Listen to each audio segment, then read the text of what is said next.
Morning, January 7, 2025. Dito sa farming, ang hirap eh. Kasi kung approach mo ay organic, lahat organic, ang hirap. Ngayon, nag-pre-range chicken kami. Rhode Island Red. So, ang panahon ni pabago-bago. Medyo yung itlog na apektuhan. Siguro itong Rhode Island Red, hindi ito pwede sa tropical countries na kagaya natin na humid content ng hangin. Plus, yung pabago-bago ng winter. Lahat yung ginawa ko, pero medyo challenging talaga mag-alaga ng hayop dito. So, bubaba ang itlog, ang production. May mga namamatay gawa ng sipon. Pero okay lang. Regarding naman sa mga crops, kasi ang approach namin is agroforestry. So lahat organic ang gusto ni mother. So organic. Mayroon problema sa organic kasi unang na laborious. Pangalawa, yung technology mabigat, magastos.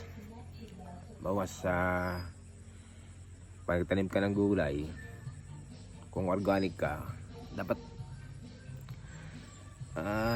greenhouse kailangan mo. Sa makaratit kung mga may lupa, nag-i-spray sila ako hindi. So yung mga insects na at mga virus dito napunta sa akin. Yun na mahirap. Pero very challenging. Ang problema sa kanyang nag-i-spray, apektado ang environment. Number 1 na lupa, topsoil na mawawala, nagiging acidic eventually. So mga tao ito hindi pa nalalamin yung long term effect. Sa akin okay naman ko to, kaya nga mga produce kong mga saging dito magaganda. Although hindi sila ganun kalaki kasi hindi man ako nag-i-spray tsaka kagaganda, pero at least organic. Sa lansones naman, sa kasarambutan ganun din. So hopefully this year ang lansones ko mamumunga na, kasi last year namunga ilang peraso ilang puno. So ngayon aagapan ko ng linis, brush sa libag, yung kulay puti, fungus yun so i-spray mo yun, babrush mo para matanggal, para lumabas ang bulaklak at bunga. Dito naman sa fish pond ko, medyo nung bagyo tumaas ang tubig, so nasira, so i-repair para, pero gagawa ng paraan. Yan ang farming sa Pilipinas. Dalawang klase ang approach mo isang organic, tsaka gagamit ka ng heavy pesticides, tsaka mga fertilizer. Kung gusto mo na yung yield na mataas, fertilizer, mga lason, yung nakakainin ninyo. Kung gusto mo ng yield na organic, expect yung yield mo ang baba, parang 50% ang makukuha mo. Kaya ang tao ngayon daming sakit, gawan ganyan technology, wala lahat naman ng tao harap ay pera, umulat ang buhay, kaya ganun. Yun, kung gusto mo ng pansarili lang, yun, pwede ka dito, pero as money market, money, habulin mo, alanganin, alabo yun.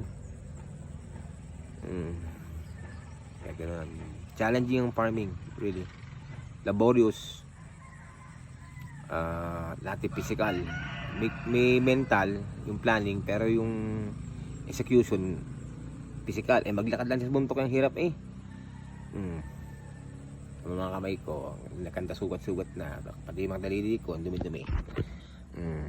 Nakamay ng magsasaka, panay kalyo, pero healthy naman, healthy benefits. Sariwang hangin, kinakain ko yung sariwa, dali sariwa, hindi magulo, hindi maingay. Kaya mundo ng Ang mundo natin ngayon ang tao hindi nagtatagal eh. Malabo na magtagal ang tao sa mga kinakain natin. Pag bibili kayo ng mga gulay, see to it yung bibili nyo mga pangit, yung may mga kagandang insects. Kasi yun yung mga walang fertilizer. Healthy yun. Wala mang insects na kumakain sa vegetable na na ikakasama ng tao. Siyempre lulutuin nyo. Pero kung ang bibili mo ay makikinis, makikintab, yari ka. Kakainin mo chemicals. Anyway, Happy New Year 2025, January 7.